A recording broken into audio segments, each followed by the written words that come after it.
A gift is not illegal. A gift up to £400 is not taxable. Sure. I didn't realise there was a limit. Any one gift? If I gave you £500, you'd have to pay tax on it. £400 is the limit. Jeez. But does that mean that that's for every person that is giving you money, or as a whole? I think it's just in one transaction. Okay. Yeah, but then like you can just have like 50 transactions in the same day, right? Yeah, maybe. Anyways. Well, that's what the lawyers told me. But now that we're a charity, we can offer destitution payments to asylum seekers, which means we can give them like £25 a week just to pay for their. Is there a limit on? needs. Is there a limit on the destitution payment? I think £25 a week. Yeah, is the limit. Could you, Joao? Could you survive on £25 a week? What would you do? I mean, and they're not paying. Are they paying rent? No. That's just for okay. So you get £100 a month. Yeah, it'd be very, very difficult in here, especially in London. It'd be very, very, very difficult. Where do people end up living? Like, do you have to? Do you basically need like a housing justice charity? Like, you need a charity basically to even have a chance. Yeah. What do people end up doing? Going into hostels, or I guess even you need to pay for a hostel as well if you have no recourse to any kind of public funding. I'm guessing if you are in a situation like that, then it's very easy for people to turn into like criminality, prostitution, that sort of stuff. If there are no basis for them to which then the question becomes how much is it costing the state actually? Exactly. Like, how much does this hostile environment, for whatever reason, most likely just to set an example, how much does it actually end up costing the state in the long run for stuff like that, or for whatever health issues that come up that have to be dealt with? What is their access to the NHS or to health? They get no. Yeah, I know of one situation where someone had like cancer and they weren't able to access the treatment. Yeah.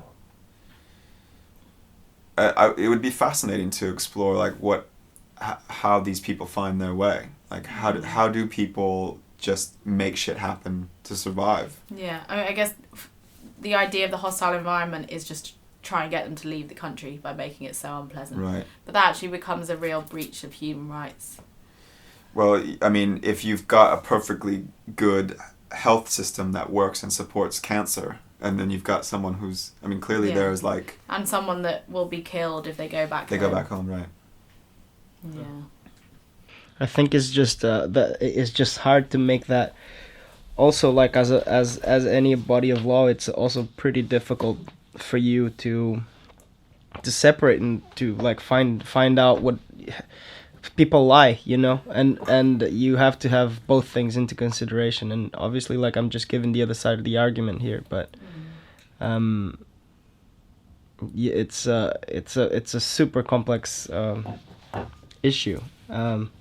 But that's why it's also so interesting, and that's why it's great to hear like your perspective. But I guess you say that being like two migrants, you know, as in, even if they were lying, is there not a right to be in this country?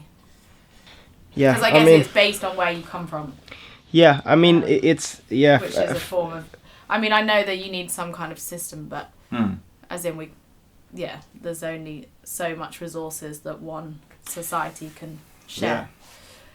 Yeah, and then there's all of the other problems that we talked about integration and about like all these other nuances of the situations that then just create like this big problem, because there's so many things that you have to account for.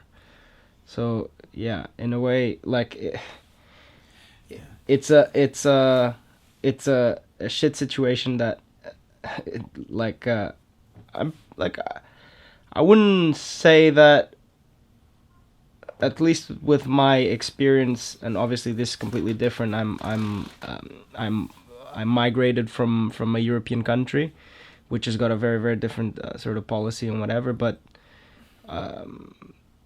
you know, I've felt pretty welcomed in this country, and I a lot of the people that I've met are like, you know, just open-minded about other cultures in general. Obviously, like, this is only my experience is anecdotal, and it's not really like how things work, but I don't see how they would be trying directly to make people's lives harder. I think that they also like have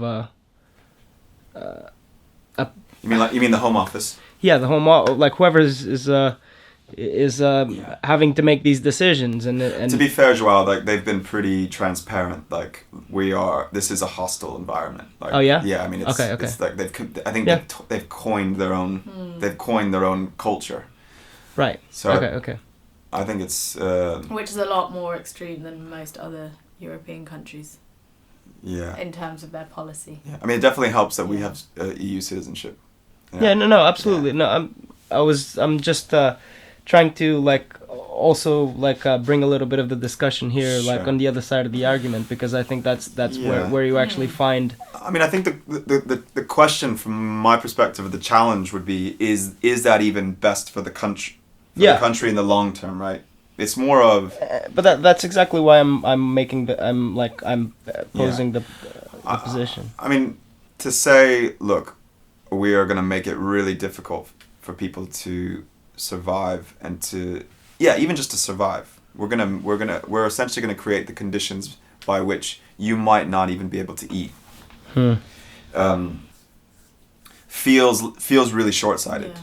Especially when you zoom out and look at the global issue that we have, which is, let's say, global warming, which is created by Western countries that are very wealthy, that are then creating this sort of level of displacement. Like the amount of refugees in the world right now is the same as like the UK population. And we all have a shared responsibility to support those that are caught up in this crisis. And the UK needs to kind of do its part of this whole crisis.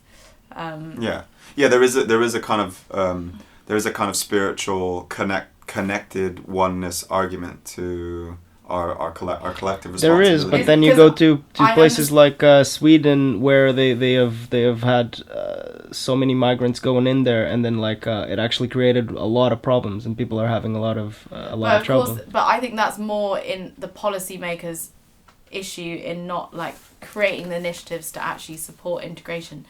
I mean, I guess what I'm seeing is someone who has been forced to leave their country because of persecution, like literally their life is at risk, and they arrive in this country and are then denied the opportunity for refuge. For sure. It just feels like completely inhumane. I think that is a separate issue to economic migrants. And it feels to me that there is definitely like a problem in the vetting system, and that there is work to be done there, and hopefully when like having conversations like this, and for people that listen to this, they'll be able like to like look a little bit more in depth and like try and find their own conclusions, and like really figure out what is really happening, rather than it's just like this dissipated thing that nobody really knows what's. I'd say it was interesting. Even when I was in Ceuta, there were some kind of asylum seekers that were coming into Ceuta, but mostly they were economic migrants. What do you mean by economic migrants? So they left their country because they were looking for work abroad. Right. So it's a very different situation when your life is at risk, and that's why you're leaving your country. But even that in itself, like we're talking the levels of poverty in the countries they'd come from, like for example, Cameroon, Senegal. It's, even though their lives are not at risk, it does feel not totally right for we as like Westerners in these very rich developed countries where we have all the opportunities that we want to say, no, you can't come to this country.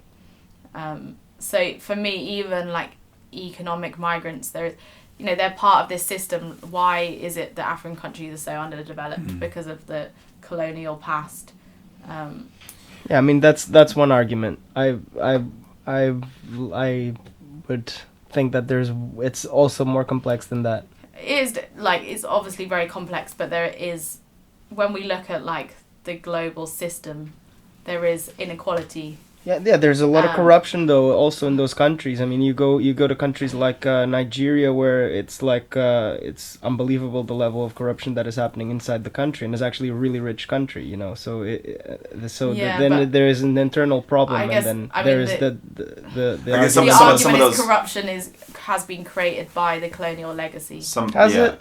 So, well, I mean, I think to prove causality and have a discussion about causality at this point is there is a level of complexity that we don't fully understand, because there's also, people are just different, cultures are different, and absolutely histories are different, and certainly some of that is a legacy of the interaction with the West. But I think it's I wouldn't try to make any kind of a causal argument about. I think I'm also like a little bit skeptical about making any sort of like what has exactly been the cause, because there's just too many factors to. But I think that we do need to consider history when we're looking at an issue like why are we having millions of migrants turn up at our doorstep. We're looking at like the last 2 centuries of history that have come to this moment right now. And to then put our hands up and say there's nothing to do with us, this isn't our problem. Yeah, I mean that's also not true. Yeah, I mean to say it's not our responsibility is not a true statement. I think from my perspective, I think it's also like, again, I just think of my grandparents. They were economic migrants, and they had the wealth of the land. They certainly were from a what you would consider a poor community. They also didn't fully understand what America meant.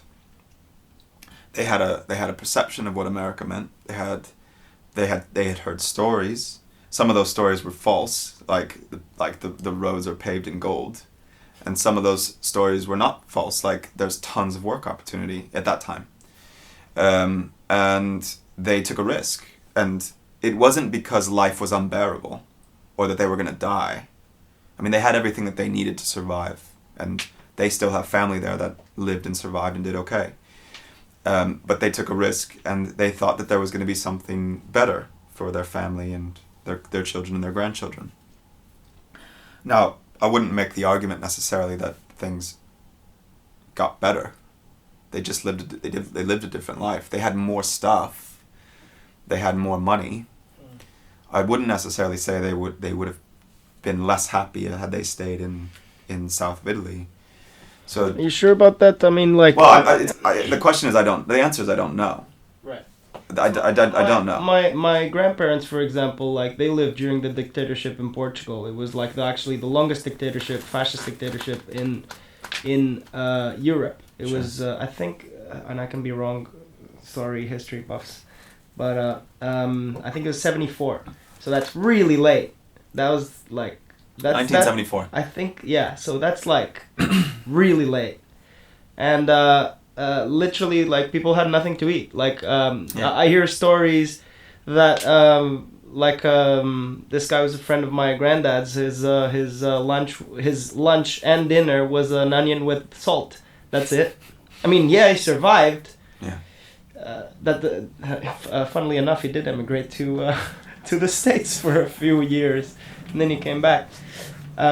He probably did really well there, no? Did he do well there? In the States? Yeah, he did pretty well, actually. He would have been gristled, man, like eating man. an onion for dinner. He was an amazing man, actually. He passed away a couple of years ago.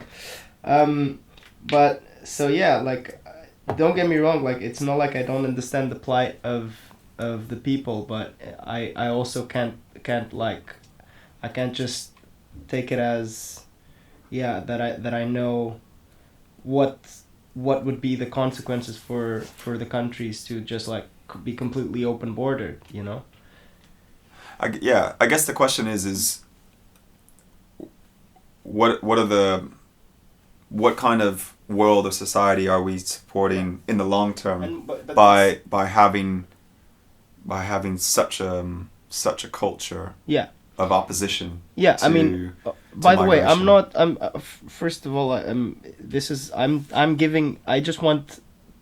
the people that are watching this to understand that we can see both sides of the argument, Yeah. and we can make our own conclusions. You can reach. Yeah, it's useful for But the debate. but I think it's definitely useful because these are the questions that people will be asking themselves. Yeah. You know. Yeah. Oh yeah, you say this, but actually, Sure. you know. So. Yeah. Yeah. Also, I don't think there's an obvious right answer. I mean, Yeah. as you say, I don't believe in no borders. But I guess it's just that becomes a real conflict with how do we look after people that, are starving, that Absolutely. are escaping conflict. I mean, it's just another one of these huge global issues that we all need to face up to, and there's no obvious solution.